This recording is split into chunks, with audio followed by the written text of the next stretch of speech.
How are you? Yo, I'm really good, man. It's nice to talk to you, Tom. I listen to you every day, every day. I'm glad you are the one. I was trying to figure out who it was. I found you. You found me, yeah. Well, bless that. Congrats on the new music. How are you feeling? I'm feeling really, really good, man. I'm like super inspired mode. One thing about this whole COVID time is, a lot of people had time to reflect. It gave me time to just dive into super hyper creative mode. So I want to talk and tell your story in food and in music kind of at the same time. So let's start at the beginning. You were born in Trinidad. You moved to Edmonton when you were a kid. Yeah. What got you interested in food and cooking? Okay, so my grandfather came from China, ended up in Trinidad. His dad broke, actually penniless when he landed in Trinidad, and just worked really hard, and then opened bakeries, and then an opened restaurant in Bonaire in the Netherlands, Antilles. And then my dad took over that restaurant after a bunch of years. My dad ran that restaurant for 20 years, and so he would go back and forth between Edmonton and Bonaire, 6 months kind of thing. So I came up in the food and beverage industry. All my aunts and uncles to this day in the Caribbean are still in the food and beverage industry and catering. So food was always a major focus around my house. And my grandfather used to say, I work so hard so that on Sunday we can have a big spread. So he would cook like duck and dim sum kind of dishes and Trinidadian food and make a big spread on Sundays when they were living in Trinidad still. So food has always been central to our household. And there was just always music playing in the background too. So I guess they both just seeped into my pores. Yeah, like were you in the kitchen helping cook, or were you in your bedroom with the door closed listening to records? Both. Yeah. I mean, my earliest memory as a child was two things: is standing at the counter asking for dumplings. I was probably 3 years old. And then around 4.5 years old, I remember stepping up to the counter and like wielding a knife, learning how to cut up chicken. So those are my earliest memories. And what are your earliest musical memories? Like, what were you listening to? Yeah, my dad in Trinidad was a huge record collector. He probably one of the biggest record collectors in Trinidad at that time. So we had everything in our house, like Simon and Garfunkel, Santana, Cream. We had parang music, which is like a Venezuelan music that Trinidadians have adopted during the Christmas season.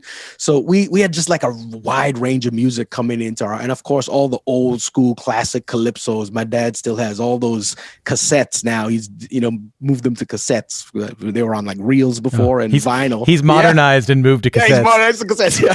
So he's like boxes of cassettes of these old time calypsos where it's really focused around storytelling and like politics and a little innuendo and stuff. So I came up just doing both, really. So there's so much I want to get into with you. I want to kick it off with this clip. I want you to listen to it and see if you can tell me what we're listening to right here. Oh. Pick it up, it's just a day. Every other day it's like, what should I do today? Today's another day for Hear the tick-tock, I look to my clock, and guess what happened? Sorry to say it's midway, time for my midday nap. Damn, I can't sleep, I know the average brother make out sheep, but when I count the weeks, it helps me on my way to sleep. I'm seeing Z's again, I think. So, Roger Mooking, what are we listening to? Wow, that's a day in the life from the Maximum Definitive. That's my first group out of Edmonton. It sounds like a live recording at Much Music, I think. Wow, good ears. Yeah, that's you on Much Music Extended Mix in 1993. Wow, amazing. What do you hear when you hear that?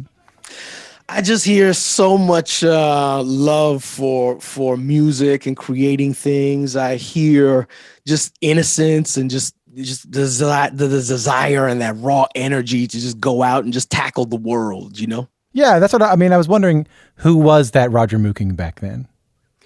I always came up in high school. It's interesting because I had like a lot of friends, but no friends. So I always hung out with everybody. I would hang out with the basketball team, the football team. I would hang out with the girls. I would hang out with the guys, the jocks, the intellects. And I always just kind of moved between crowds. And then I was always just happy by myself. I take the bus by myself at home, walk. Like, I was just kind of always fortunately comfortable in my skin and always able to just kind of roll with wherever I was. And so that kind of really is the essence. And next thing you know, we're like on Extended Mix doing this thing. And that's where I was. And I was comfortable there and go to the kitchen and comfortable there and just different people. I like to be just around different people and vibes. What was the Edmonton rap scene like back then? The Edmonton rap scene was pretty small. There's like 3 or 4 crews. I think that we were the best crew. But there are 3 or 4 crews. There was a lot of rivalry. It was like very regional. There's like the Skona guys and then the Ainley dudes and, the different schools. So it was regional. And there's kind of like a lot of infighting amongst all those crews as well. But, interestingly enough, one of the guys from the Skona era is this kid named Ainsworth. And now he's Jamie Foxx's musical director. He lives in LA. He's this incredible dude. I hung out with him recently, and that little Edmonton creeped up a few people. Were you pioneers, or were there people in the Edmonton hip hop scene that you could look up to? Well, there's a couple people. Like there's a dude's like emcee who was like really early coming up in that thing, and he was the first guy I ever saw with like security guards. And I don't know why he had security guards. But he had like 2 security guards rolling with him at all time. And he always had the freshest tracksuits. And I'm like, yo, who is this dude, man? And like I go to concerts and like see like Jazzy Jeff or like Cash Money and DJ Marvelous would come to town, and different people would open. We'd be like, wow, man, who's opening up? I'm going to be on that. I'm going to be on that stage one day. And, next thing you know, there it was. I mean, look how far it's coming. Cadence Weapon won the Polaris Prize this year, Edmonton hip hop artist. Yeah, Edmonton represented, man. I want you to take a listen to this. Yeah. You know that I cry for you once again. You know that I cry for you once again. That's a little bit of the band Bass is Bass with I Cry. Bass is Bass consisted of Chin and Jetty, Ivana Santilli, and my guest, Roger Mooking, a.k.a. Mystic, on the beatbox.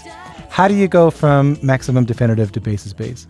It was really interesting. We were doing a music conference out west, Maximum Definitive, and we ended up in this small pool hall venue called, I can't remember, I think it was called the Pool Hall. And we were playing, and the opening band for us was this other version of Bass is Bass. They were kind of like more like brand new heavies at that time, right?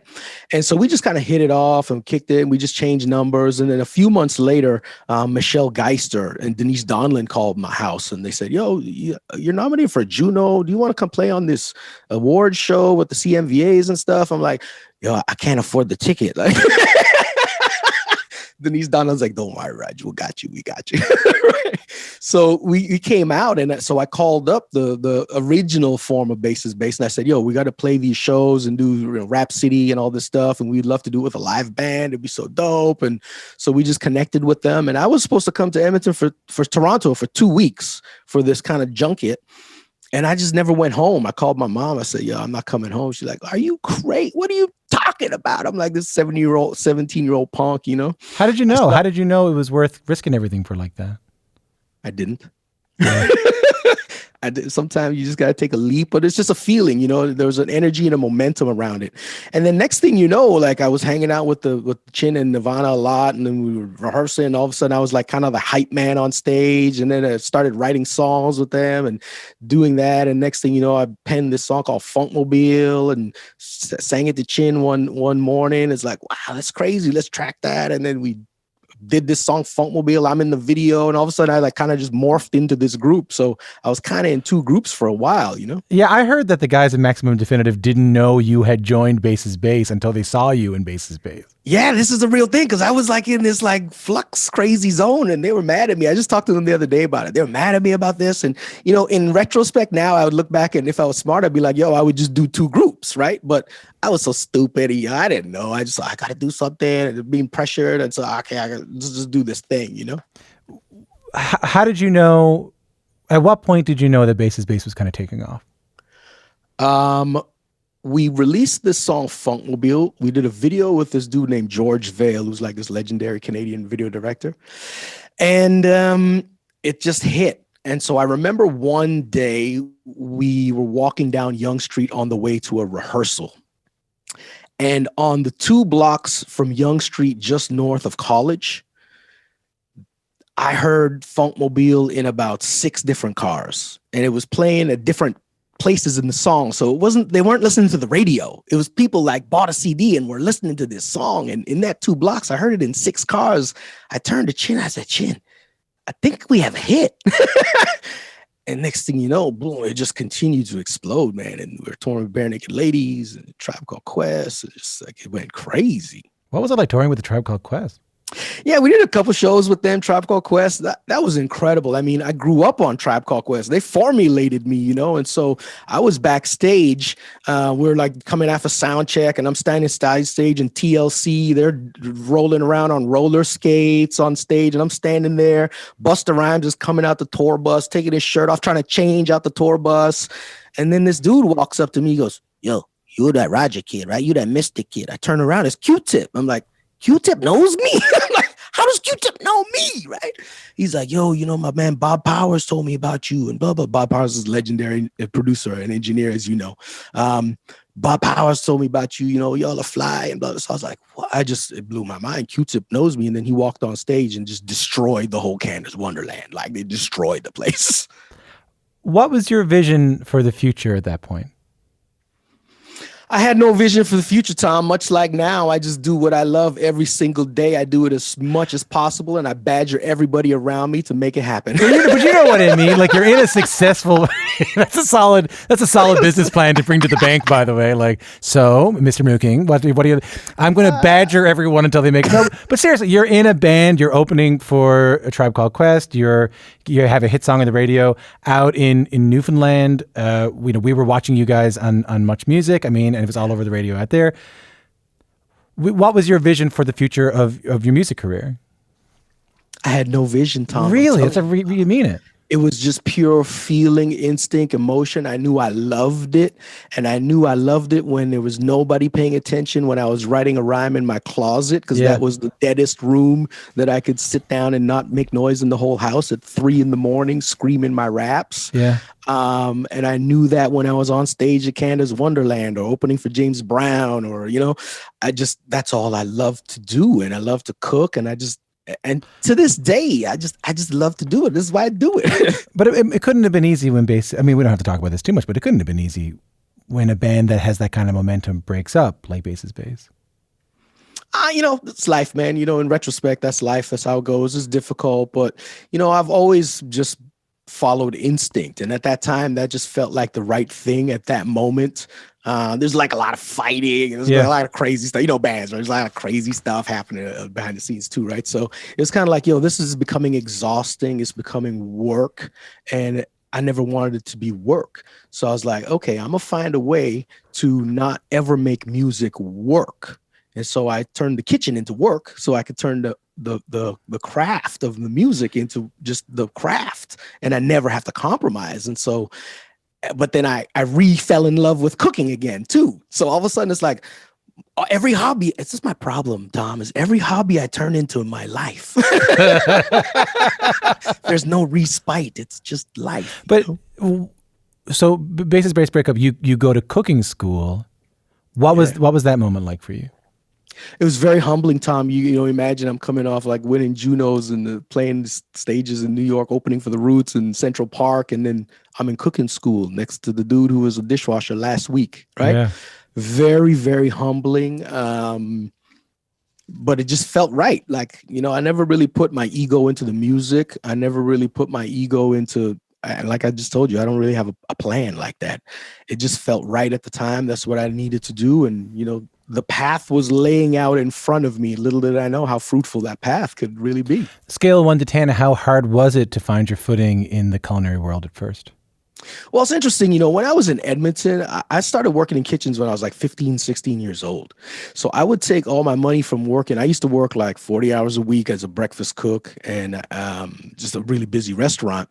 And so I would take all my money and go to the recording studio, right? So I wasn't unfamiliar with the restaurant. I'd been in restaurants for years and my family run restaurants for a long time. So I know the restaurant environment. So it wasn't foreign to me. What was foreign was in culinary school at that time, they were teaching predominantly European cooking techniques. Like French, that I wasn't familiar. Yeah, French, French, everything, right? Yeah. And so now that's changed quite a lot. But it was all French cuisine back then. And when you're doing all that French cuisine, it's a very specific thing, but I didn't know that at all. So for me, I'm just inquisitive, very curious. So I realized that that's something I wanted to learn, But shortly after kind of learning that and going and working in French restaurants, I love and respect those things. That's not me. Yeah. So I realized that my journey is about traveling the world through arts. And, my arts of choice are music and food, right? I'm happy you mentioned your journey there because I wanted to play this clip. And before we do, I'll set up that the clip you're about to hear is a little bit longer than we normally play on the show, but it's worth it because I think it tells sort of an important part of Roger's story. Just take a listen to this. I once worked at this very prominent hotel in the GTA. Line cook, $11 an hour, right? Not that long ago. But outside the lunchroom, they have pictures of all the executive chefs across the whole company.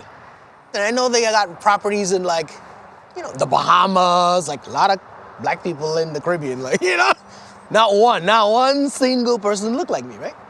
So I went to the executive chef's office. I go, "Chef, I can't help but notice that all the people on this board outside the lunchroom, and there's, places in the Caribbean that are predominantly black people, not one person on that board looks like me." You know what he said to me? He says, "It just doesn't seem like y'all are that interested." That's a clip from a 2020 doc called Behind the Curtain featuring my guest, Roger Mooking. We're here to talk about his new EP, Edibles. How did that experience shape who you are today? Yeah. At first it was really devastating and shocking, but it also reminded me of all those times that I would get on the bus as a teenager and sit next to a woman and she would grab her purse. I'm like short, cute, unintimidating kind of guy, Tom. You know what I mean? But they'll grab their purse and it's kind of feel like, I'm going to go sit at the back of the bus because it's just, I don't got to deal with it there. But then you're like, but Rosa Parks fought that we didn't have to sit on the back of the bus, so you're tossing all this stuff in your head, right? And so it kind of reminded me of all those things, all the kids trying to fight me in the playground and realizing maybe you don't want to fight this guy, So there was that. But then it really, once I got past that, I very quickly moved towards, I have to make my own path. I have to create my own journey. I'm never, ever, ever going to ask another person to have to give me a job. I will create this world where it's so undeniable that you have to come to me for my services. And so I just put my head down and just worked. I worked so much in the kitchens and developing my skills. I worked so much on the mic and in the studio and becoming a producer and understanding all those things. And I just worked and I worked and I worked. I put my head down and it just solidified my path. And then the world just started to open up. It just so happened I became the executive chef of a restaurant that was a block from where Food Network used to film their TV shows. And they were launching Food Network at the time. So they would come to my restaurant 3 times a week because after 16 hours a day trying to launch a broadcasting platform, they're not going to go home and cook dinner, right? So they'd come to us. And so I got to know them just as Holly and Tanya for a couple years. And then one day they said, "Hey, by the way, do you know we work at the Food Network?" I'm like, "Oh, that's cool." At that point, I just wanted to have a really anonymous life. I had done the whole music. I just wanted to cook and go home and just, that's it. And then long story short, they just kind of roped me in. And how did it feel when you went back to sort of performing again?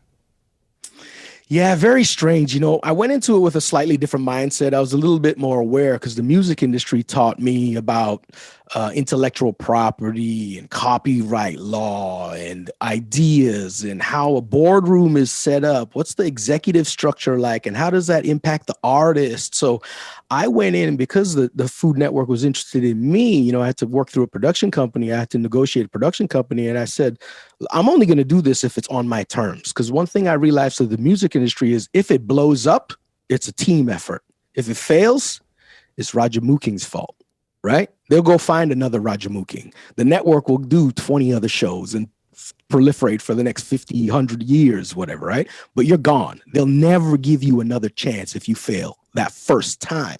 So I decided if I'm going to fail the first time, let it be on my terms, because then I can sleep at night. Right. So I just went in really hard. I said, look, I need to be a consultant producer, a co-creator. I need to score the music and I got to be the host. And if I'm not at the decision-making table, I'm just not going to do it.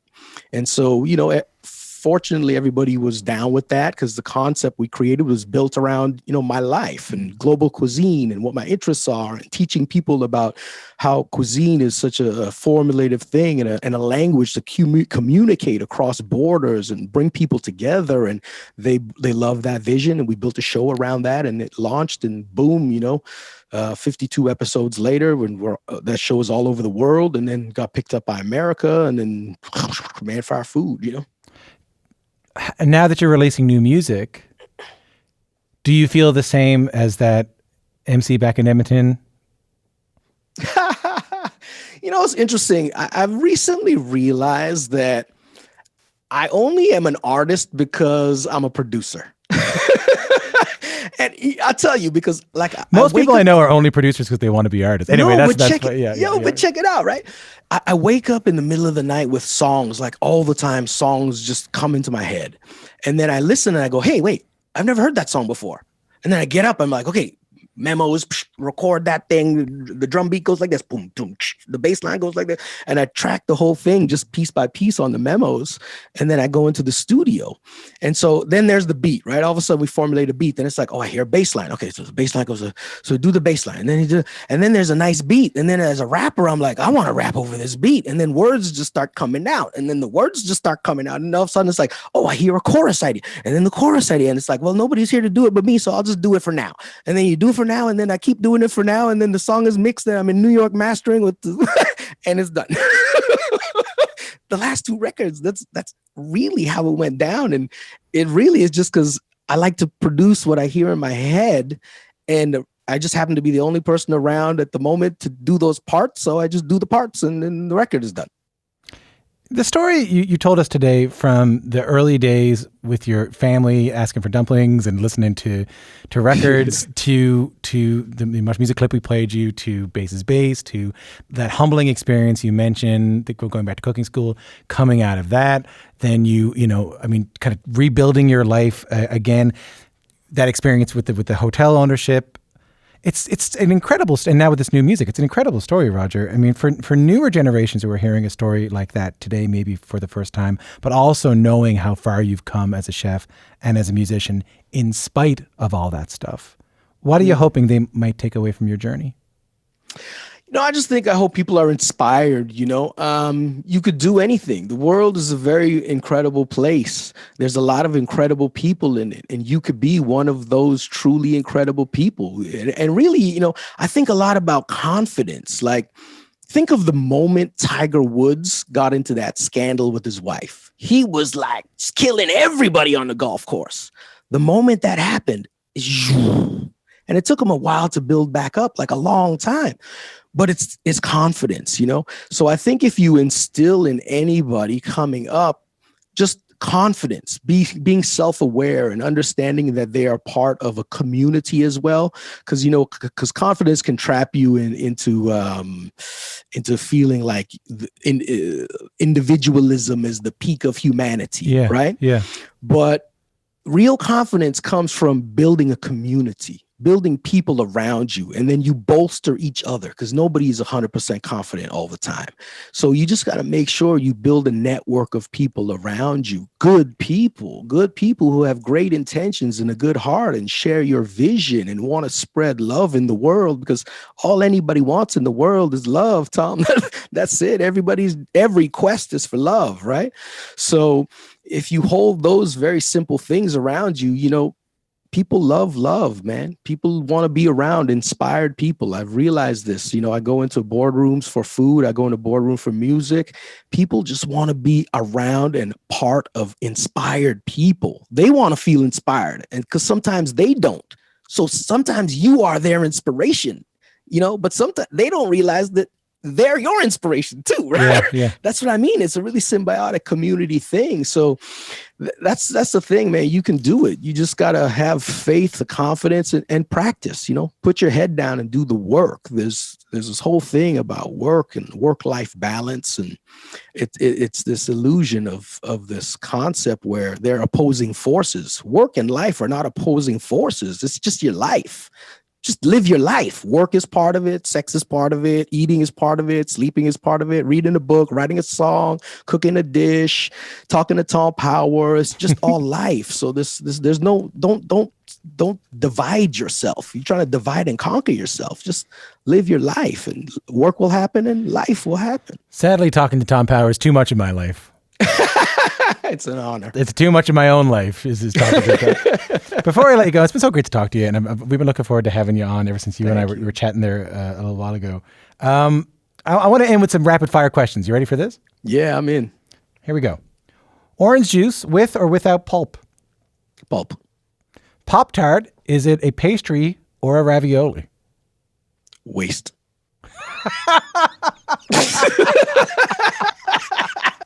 You know, you eat those things and it has like this greasy film that it leaves on the roof of your mouth and your tongue. Like, that's food shouldn't do that, my brother. You don't like Pop-Tarts. Let me write this down. Not doesn't like a Pop-Tart. Mac and cheese with a fork or with a spoon? It depends how ooey and gooey it is. If it's really gooey, it needs the spoon. Your mac and cheese that you would make. I will use a spoon, yeah. All right. Now I heard this. You're not with that. I'm a big. I like to stick the fork right in, pick it up. That's what I like to. That's what I like to do. What do you do at the bottom when the cheese, like, you want to scrape it and like it's hard with the fork? It's called a straw. All right, hold on. So I've heard this, and I don't know this for a fact. I've heard that Trinidad has hands down the best tasting KFC in the world. Like, it's not just the best, but it tastes like nothing like it does over here. As a Trini yourself, can you confirm? I can confirm that. Now, if you talk to some Jamaicans, they'll tell you that Jamaica has the best one. But actually, KFC sends people to Trinidad to be like, yo, go check that, and then come back and open your one in Nashville or whatever. Yeah. What's the story? What's the difference between like the Young Street KFC and the one in Trinidad? I don't know. It must be the chicken. It must be the chicken, you know? You taste the difference? Chicken. I taste the difference. It's Tom, I'll take you to Trinidad. I'll pull you up on the KFC and you tell me. And I'm going to ask you if you eat it with a fork or a spoon. I'm going to get him to blend it all up. Okay, I'm going to close on a question that I asked Cardinal Official when he was on the show. I know from the, I've never had a social media response to a question like this I've asked on the show. It is a long-standing point of contention within the Caribbean community. Curry chicken. Is it curry chicken or chicken curry? Curry chicken. It's curry chicken. Back it up. Why is it chicken? Why is it curry chicken? My brother. Okay, so I grew up so I used to live in Chin's household, right? So in India, they call it in the reverse, right? In the Caribbean, we call it curry chicken. And I'm with Cardinal. It's you're flavoring the thing with the curry, so you got to do it like that. Plus, that's how my mother said it, and my grandmother said it, and my great-great-grandmother said it.